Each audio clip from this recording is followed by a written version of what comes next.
कभी ये ख्याल आया है कि अगर चोरों का कोई ग्रुप हो जो सिर्फ बहुत अमीर और कह सकते हैं बुरे लोगों को ही निशाना बनाए? हाँ, और फिर उनकी जो दौलत है उससे अच्छे कामों में लगा दे, मतलब एक मॉडर्न रॉबिन हुड जैसा कुछ। बिल्कुल।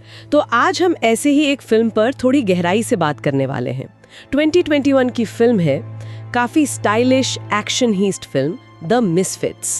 हाँ, मैंने सुना इसके बारे में। कहानी का जो मुख्य किरदार है वो है रिचर्ड पेस।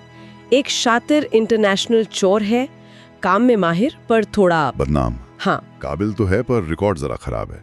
और वो अकेला नहीं है इस कहानी में, उसे एक टीम मिलती है। हाँ, वही द मिसफिट्स। बिल्कुल, ये नाम ही अपने आप में काफी कुछ बताता है ना। ये लोग, जैसा आपने कहा, आज के जमाने के रॉबिन हुड जैसे हैं। सही, अमीरों की गलत कमाई पर डाका डालते हैं, पर इनका इरादा सिर्फ अपनी जेब भरना नहीं बल्कि समाज के लिए कुछ करना होता है।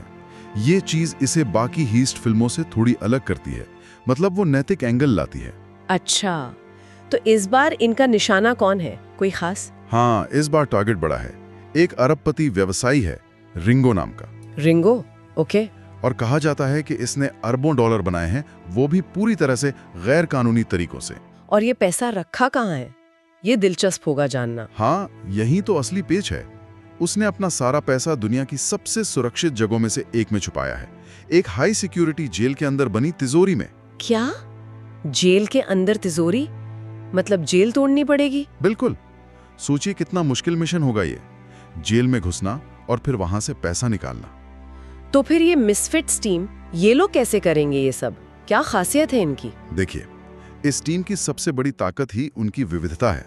हर मेंबर अपने फील्ड का उस्ताद है।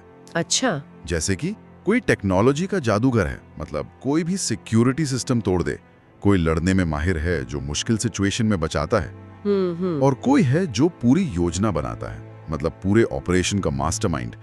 तो इनका जो तालमेल है, एक दूसरे के हुनर का इस्तेमाल, वही इनकी असली कुंजी है। हाँ, ये तो बहुत जरूरी है ऐसे किसी भी बड़े काम के लिए। बिल्कुल, ये सिर्फ कुछ लोग नहीं हैं, एक संगठित यूनिट की तरह काम करते हैं। और फिल्म में ये सब दिखता होगा, जाहिर है, एक्शन, चेस सीन्स। अरे हाँ, बिल्कुल। फिल्म में आपको तेज रफ्तार गाड़ियों का पीछा मिलेगा, जबरदस्त फाइट सीन्स भी है। और इन सब के बीच कहानी में थोड़ा ह्यूमर भी डाला गया है। अच्छा, थोड़ी हंसी मजाक भी? हाँ, वो माहौल को हल्का रखता है। लेकिन ये कोई आसान चोरी नहीं होती। प्लान बनाते और उसे करते वक्त कई मुश्किलें, कई अप्रत्याशित मोड़ आते हैं। जैसे धोखा वगैरह भी। हाँ, धोखा भी है। टीम के अंदर से ही कोई गड़बड़ कर सकता है। फिर चालाकी से बिछाए गए जाल होते हैं, और जाहिर है वो बहुत ही एडवांस्ड सिक्योरिटी सिस्टम्स होते हैं ना।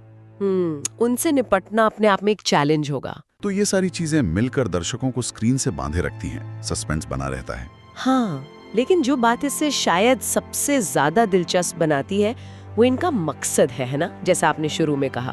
बिल्कुल सही पॉइंट पकड़ा आपने। जैसा हमने बात की, ये सब सिर्फ पैसे के लिए नहीं हो रहा। इनका असली लक्ष्य है रिंगो जैसे आदमी से वो पैसा छीनना जिसका इस्तेमाल वो गलत कामों के लिए कर रहा है, और उसे फिर अच्छे कामों में लगाना, समाज की भलाई के लिए। तो एक तरह से ये लोग एंटी हीरो बन जाते हैं, मतलब हीरो नहीं पर बुरे भी नहीं। हाँ, कुछ ऐसा ही समझ लीजिए। चोर तो हैं लेकिन इरादा नेक बताते हैं। और यहीं पर वो नैतिक सवाल खड़ा होता है, क्या गलत तरीका अपनाकर सही मकसद हासिल करना जायज है? ये तो बड़ा गहरा सवाल है। खैर, फिल्म में आखिरकार होता क्या है? कामयाब हो पाते हैं ये लोग? हाँ, फिल्म में कहानी आगे बढ़ती है। वो लोग सारी मुश्किलों का सामना करते हैं, धोखे से बचते हैं, और अंत में अपनी इस जटिल योजना में सफल हो जाते हैं। मतलब तिजोरी तक पहुंच जाते हैं और पैसा निकाल लेते हैं। हाँ, बिल्कुल, वो मिशन पूरा कर लेते हैं। उनकी ये सफलता कहानी जो एक अंजाम देती है। तो क्या फिल्म का अंत भी इसी विचार को सपोर्ट करता है कि शायद हर चोर बुरा नहीं होता? हाँ, एक तरह से कह सकते हैं। फिल्म में दिखाती है कि जब चोरी के पीछे का इरादा नेक हो तो शायद उसे देखने का नजरिया बदल सकता है। कि शायद अपराधी भी किसी बड़े अच्छे काम का हिस्सा बन सकते हैं अगर उनका मोटिवेशन सही हो। हाँ, बिल्कुल, ये एक संभावना फिल्म दिखाती है। लेकिन फिर वो सवाल तो अपनी जगह रहता ही है। कौन सा सवाल? वही नैतिक वाला, कि क्या ये रॉबिन हुड स्टाइल की चोरी, जहां तरीका तो साफ तौर पर गैर कानूनी है लेकिन मकसद अच्छा बताया जा रहा है, क्या इसे हम सही ठहरा सकते हैं? अच्छा, हाँ, ये बात तो है। समाज के बनाए नियम तोड़कर समाज की ही भलाई करने का दावा करना, ये कहां तक सही है? ये एक ऐसा विचार है जिस पर दर्शक फिल्म खत्म होने के बाद भी सोचते रह सकते हैं। बिल्कुल सही कहा। ये फिल्म बस मनोरंजन ही नहीं करती, एक सोचने लायक मुद्दा भी छोड़ जाती है। और अगर आपको वीडियो पसंद आई हो तो लाइक एंड सब्सक्राइब करना मत भूलिए।